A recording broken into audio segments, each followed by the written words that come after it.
Welcome back, everyone. Welcome back. Today we are talking about your mama. No, just play it, just play it, just play it. Okay, serious though. Today we got to deal with some JavaScript. I don't want, stay out the shot. I don't want you to think about this as an introduction to JavaScript, even though it will be following the actual series, but I want you to today to actually look at pretty much what is capable of JavaScript. Okay, so what we're going to be doing, we're going to look at a couple of objects in which JavaScript is an object-oriented program. We're going to be dealing with objects, functions, properties, and values, but I want to show you an introductory type of program just so you can kind of see exactly what we're dealing with. So today, yes, it's going to look a little confusing, especially if you're looking at this for the first time, but I just want to get your mind wrapped around what we'll be working on in the future. Once we get through this, so again, today's actual video is going to be more of an introductory sample. Then we will take everything, we'll scale it back, and we'll actually go really, really slow so we can build everything back up to something very complex so you can see the full capabilities of JavaScript. Okay? All right. Oh, what that? Yeah. Oh, yeah, these are my shades. Got these from Angie. They're hot. The actual hot, the hat is also hot. Thank you very much. That's just how I do. Okay, so without further ado, let's get started with our introductory sample of JavaScript. Okay, please make sure you have your Visual Studio Code open. All right. Now that we have that out the way, let's go on ahead and open up a brand new file. And you'll also notice a number of different directories that are opened up to the left. Oh, and it looks like I still have the CSS selectors. So that was the previous video that I was working on. Again, this is a full stack course, so we'll be covering front-end technologies and back-end. But this particular video here, this one is about JavaScript. We will be covering HTML, CSS, JavaScript, PHP, and MySQL database. That is all throughout the actual channel. Okay, please subscribe and get notifications so you can actually get the updated information. So videos are coming out left and right. Excuse me there. That was a mic check. Let's open up a new file and we'll do that right here. And we're gonna call that, let's see, today we're working with objects. Objects in JavaScript. That's right. So let's do an object intro.html. Okay. And we're going to need 3 files here. So let's see. First, let's just get a bare bones HTML. There we go. And for the title, we're going to just call that, we'll call it objects. Objects intro. Object intro. How about that? That'll work. And let's see, we're going to need a CSS file. So let's go here and add that. And if some of this stuff starts to be a little cloudy, I want just go back to the HTML and CSS portions of the course. So let's see, we're adding an actual CSS file here. So let's just call it objects or object intro.css. Not .html because we're already in that file. We're also going to add our JavaScript file to the actual HTML page. So for the ones that are coming from the CSS portion of the series or the HTML portion of the series, this is where we're going to actually add our JavaScript file as well. So in order to do that, we're going to add script at the top here. Normally, you would have your JavaScript files or your actual link at the bottom below your HTML, but I'm just going to show you, I'll show you a little trick here. What we can do is first, let's call it object intro.js because it's a JavaScript file. And if we do this, then the HTML is going to, pretty much the JavaScript is going to be read first and then the HTML. So we're going to just add the word defer here. And this will just make sure that the HTML is loaded prior to the actual script running. All right. And we don't have these files, so let's actually create these over here. All right, so now what we're going to need to do is type in object intro.js, and we need to also add the object intro.css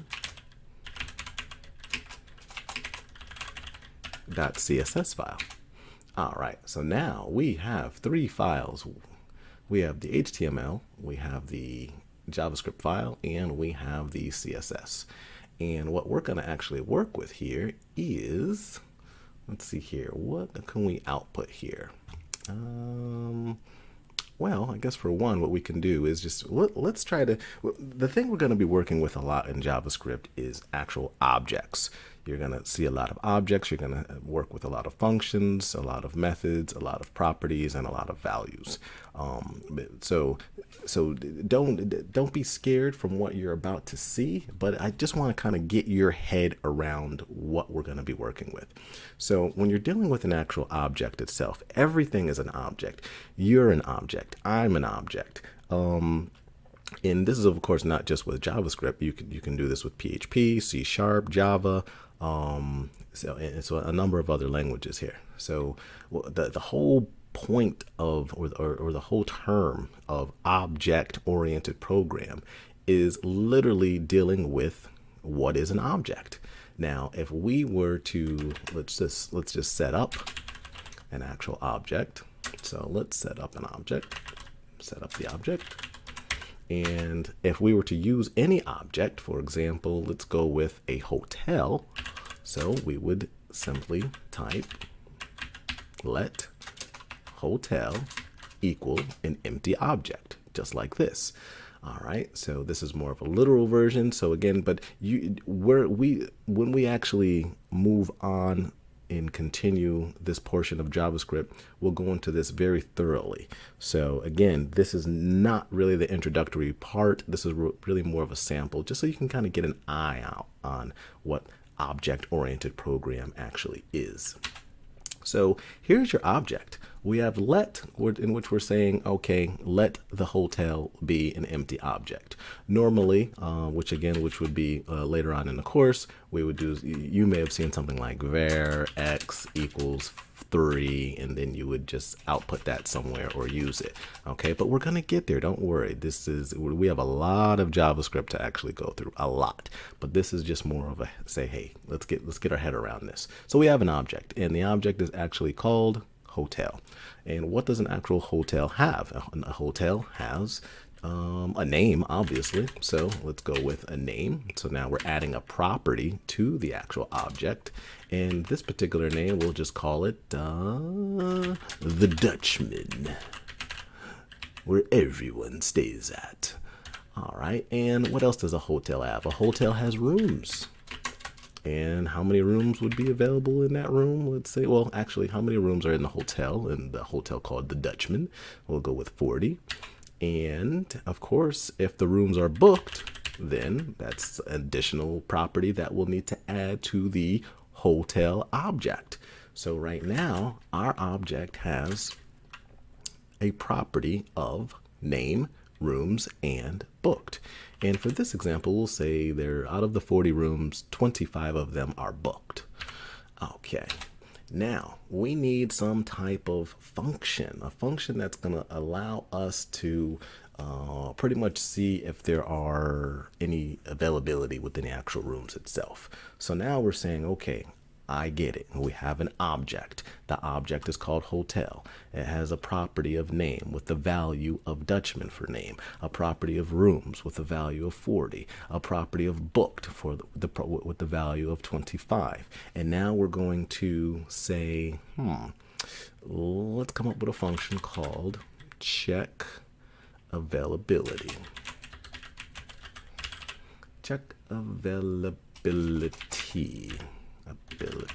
There we go. That'll work. And this is a function. Usually you may also hear me talk about this being a method as well. All right. And for this function, what are we going to do here? We're going to say, you know what? Your purpose, your function, this miniature program within our object, your job is to say, you know what? When I call you, when I request you, I want you to return this dot rooms, and this is referring to everything within the object. So when I call you, when I need some information, I want you to return the rooms minus this dot booked. Okay, that's all I want you to do. Now let's see if we can actually get some output data here. So let's go to our HTML file and let's open up live server. Okay, let's slide that over to the left. And where are we here? Oh, let's close this. Good, and close that. And back to our JavaScript here. And let's shrink that down a little bit. I always have issues with this. There we go. Okay, so we have a hotel. This is good. The JavaScript and CSS files are associated with the HTML file. I'm going to right click and go to the inspect tool so we can actually see what's within our console. And why does that look like that? Okay, I don't like how that looks. Let's place the console at the bottom. There we go. Okay, so the console in JavaScript will be doing a lot of work within the console just so we can actually see things. So here we have our object. So let's see if we can actually see that here. So if I type in hotel, okay, here's all the information from the actual hotel. Here's the object. We have booked, we have checked availability, we have the name, and we have the actual rooms. So that's perfect. All of our data is actually there. Okay, now if I wanted to just see one thing, I can actually just say, what is the name of it? So I can do hotel. I want to reference a property within the object. So I can go hotel.name. And what happens, you see the Dutchman, which is actually outputted below. Okay, and if I wanted to see the actual rooms that were the actual rooms that were in the hotel, I would mention the actual object itself, and using the dot to actually get access to the properties or methods, or the methods are also used, methods and functions are used interchangeably. And again, don't worry if this is, getting your blood pressure up, because we're going to go through this when we actually get to this portion of the JavaScript series. So I want to see how many rooms are booked. So I would go hotel.booked and hit enter, and you see the 25. All right, so if you notice, this information here is actually being printed out to the screen when I just add in the data.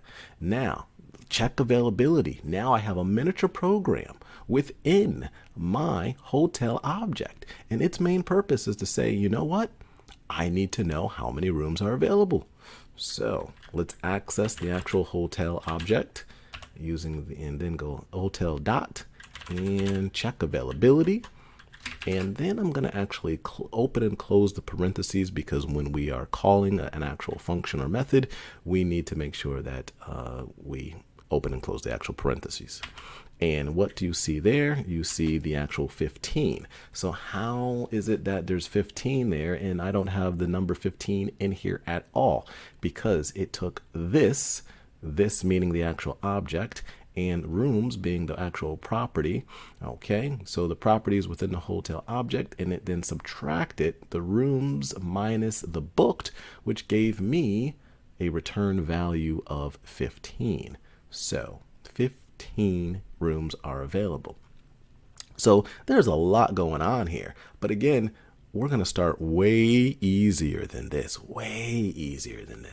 All right. So I just want to get your mind wrapped around, okay, all right, I've seen an actual object before. I see the actual object here. I see that it has properties. These properties have values. And then, of course, there's also a method within our actual object as well, just so you're not hearing it for the first time and it kind of gets your toes wet a little bit. All right, let's add another object, because, again, anything can be an object. object. And once you start practicing with anything being an actual object itself, then what you do is you actually, you're building your skill set. Okay. And it's kind of like, oh yeah, everything's an object. Superman's an object. He has properties. He has weapons. He actually has an array of weapons. Okay.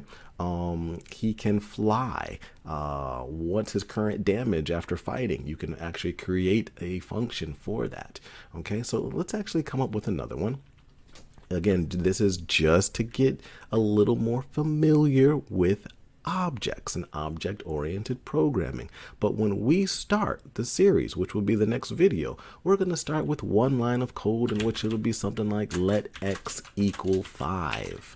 Okay, and then we'll go over to the console and we'll say something like what is x, and enter, and you see the actual 5 in the console. All right, it's bare bones. We're building, we have a Lego pit filled with empty with Lego pieces, and we need to build something with the actual Legos. Programming, it is time consuming, not hard, time consuming, because we have to cover the fundamentals first. Now with that value of x, I can then say x plus x equals what? Okay, or I would just put x plus x, and you see in the browser, in the console down there, you see 10. So yes, this is back when we were twiddling our thumbs during algebra and we're like, x, what is x? All right, well in this case, x is 5. Okay, all right, so if I were to go over here and say x times x, x is 25. Why is that? Because x has the value of 5, and x times x, or 5 times 5, is 25. But let's go back, because that'll be in the next part of the series where we start with bare bones JavaScript. I'm throwing the relatively difficult part to you right now just so you can say, oh, this is easy. So let's choose another object, and we're going to say that object is a car. So the name of the object is car. It equals an empty object.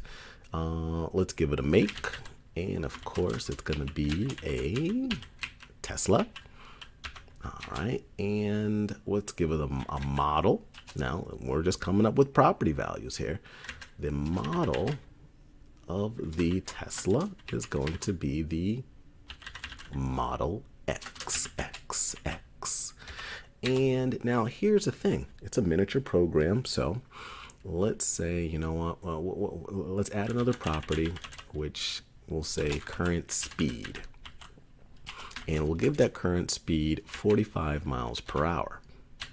Now let's go back to an actual function within the object. So now we're going to create a bare bones, very small little program, which is relatively linked to cruise control. When we hit the plus cruise control, you may increment your speed by 3 miles per hour or 5 miles per hour. When Elon Musk says, you know what, I need a program for our customers to actually increase their speed, we need to actually send that update to the actual Tesla itself.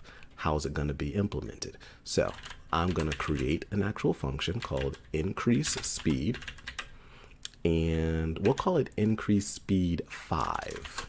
That will increment our current speed by 5 miles per hour. But that's just the name of it.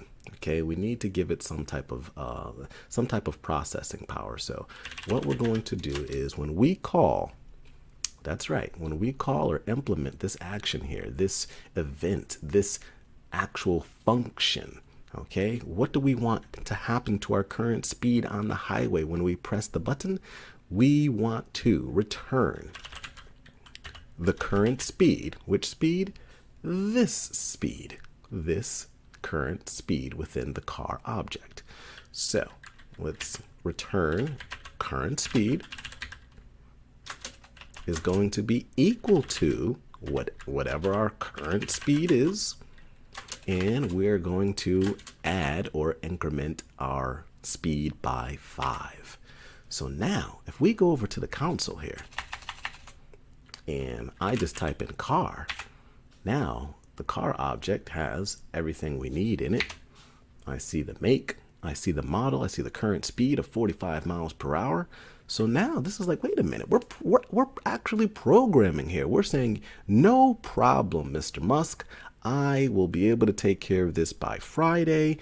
Today is Tuesday, so I want to give myself a little bit of wiggle room and have some time for testing, because when we actually send this update to all of the Teslas, we want them to be able to tap it on the screen or apply a voice command and say increase speed by 5 miles per hour. And then your date looks at you like, oh snap, they just said increase the speed by 5 and it happened.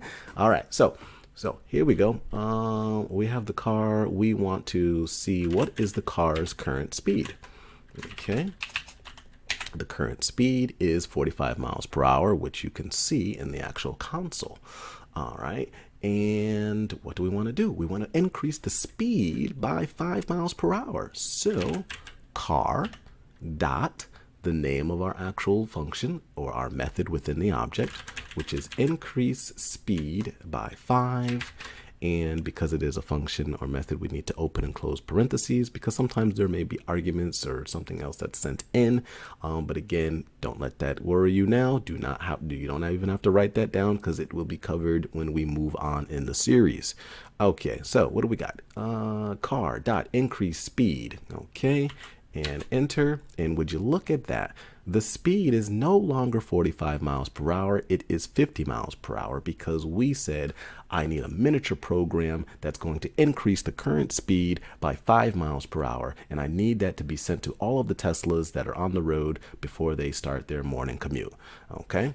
If we wanted to then give another voice command or tap on the steering wheel, the minus key on the steering wheel, that could be an option where we would then say, you know what, I'm also going to need them to be able to decrease the speed. So let's decrease the speed. Decrease the speed also by 5. You can name this anything you want, but I'm just calling it decrease speed 5. It is going to be a function, and we are going to return this dot current speed. So whatever the current speed is, we're gonna equal that speed and minus or decrease or decrement the actual current speed by 5 miles per hour. So now when we go over to our console, and we only have access to the console because the JavaScript file is associated with the object right here. Okay, so now if we wanted to then say, you know what, I need to, well, first let's check the current speed. Car.current speed, 45 miles per hour. Okay, that's the default. Okay, and let's increase the speed. So car dot, I believe it was increase speed by 5. Now you'll see 50 miles per hour. And you know what? Let's decrease the speed now by saying car dot decrease, if I can spell it, decrease speed by 5. So our current speed is 50 miles per hour, and now it goes back to 45 miles per hour. Let's decrease it again, 40 miles per hour. Let's call it again, because this is just an action where picture yourself on the steering wheel and you keep pressing the minus key or the voice command and saying decrease, decrease, decrease. Now we're all the way down to 20 miles per hour.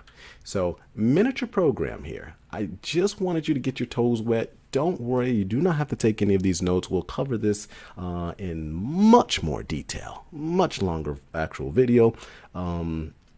This is just working with objects. You're going to see a number of different objects and properties and functions and methods. So I just don't want you to say, well, I've never seen this stuff before.